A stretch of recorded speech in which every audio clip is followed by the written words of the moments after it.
Welcome to another episode of Email Marketing 101 of For the Love of Emails video cast with me, Bala and Tejas.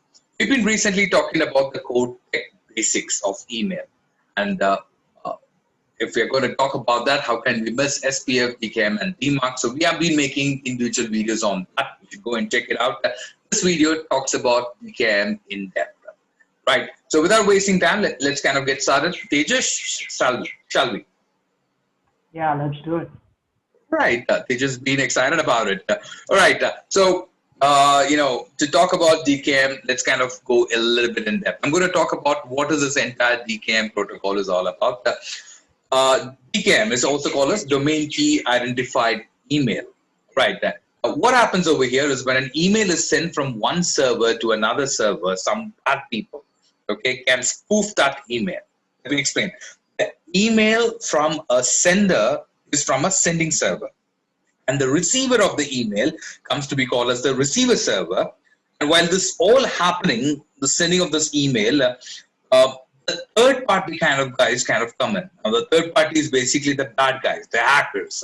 They come in, spoof your email, and they could change anything in that email, from the content, from the link, and they can do anything to misguide you using the sender information because you trust the sender.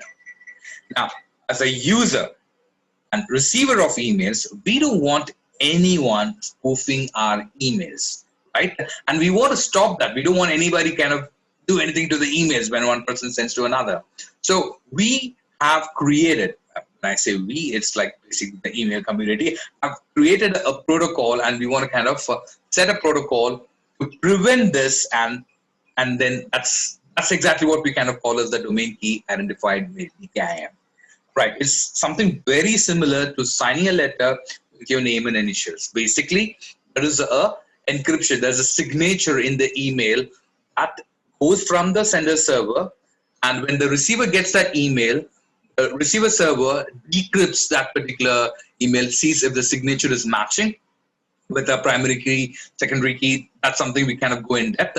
If the signature matches, well, it says that DKIM has been passed, and the sender can be, can be happy that none of the email has been scooped up or anything like that.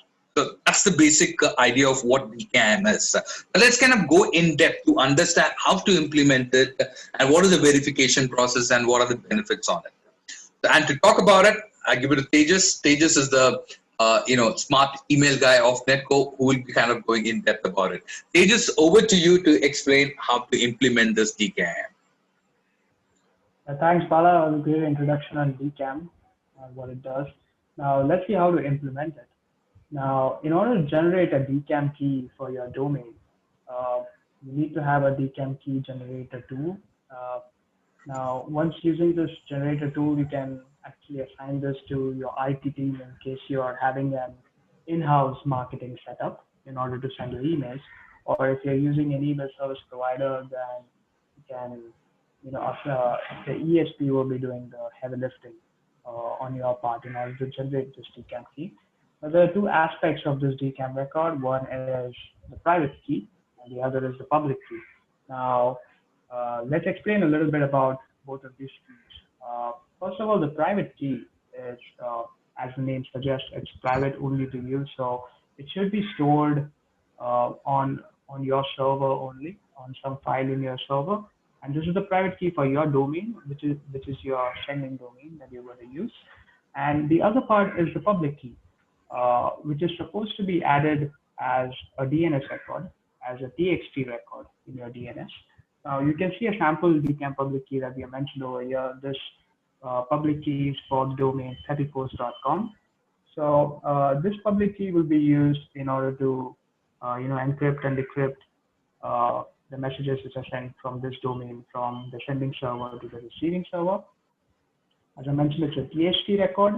So you have to add this record in your DNS setup for your domain and make sure that it reflects globally, and is visible everywhere. So this is the public key.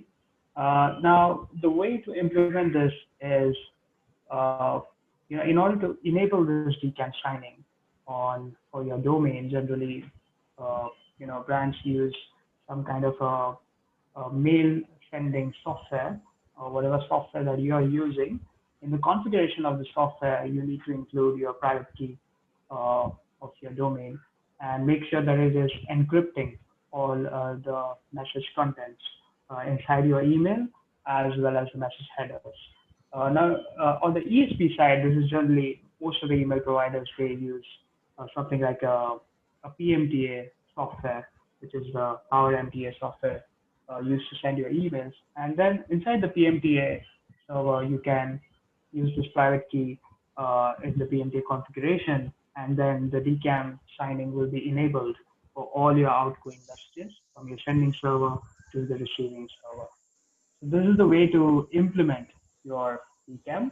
Now, post this implementation comes the verification process. That is when you're sending an email which is encrypted with the DKIM protocol from your sending server to the receiving server. How does the inbound server actually process that email and make sure that the email has not been tampered with, as Bala mentioned before in the first part of this video, on email spoofing and someone trying to tamper your emails during the transition from the sending server to the receiving server. So the way it works is now the private key, which has been created by you in the earlier process, as we mentioned, it's been stored on your server. This private key will be used to encrypt all your email contents whenever you're sending an email. The message contents and the message headers will be entirely encrypted using this private key, and it generates a unique signature of its own. Now, this unique signature will actually be used to identify your message contents with. Now, when the message will travel from your sending server to the receiving server, the inbound server will receive your your email contents. It will look at how to decrypt this email contents. So it will generally go to the nearest DNS server that it can access, and it will look up your public key, which has been stored as a DKIM record in the DXT records. And it will fetch that public key, it will decrypt your message contents, and then it will likely receive the unique signature that you have used in order to create this encryption.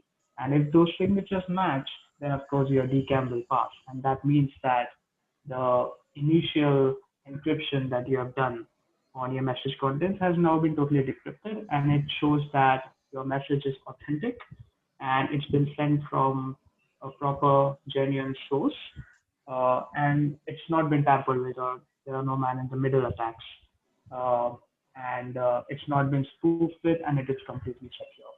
Now, the fact is that the two signatures should match with each other, and then only the inbound server. Now, the inbound server will basically be, it will depend, but it will be belonging to some kind of a mailbox provider like Gmail, Yahoo, Outlook, Hotmail, and they will be able to match those two signatures and say that, okay, fine, this message is authentic, and it's been sent from a genuine source, and it will be delivered to the user's inbox. So this entire verification process is similar to signing a check at a bank and transferring funds from your bank to another bank. So, for example, when you actually register with the bank for your account, you will have to provide an official signature that you'll be using for carrying out all your transactions.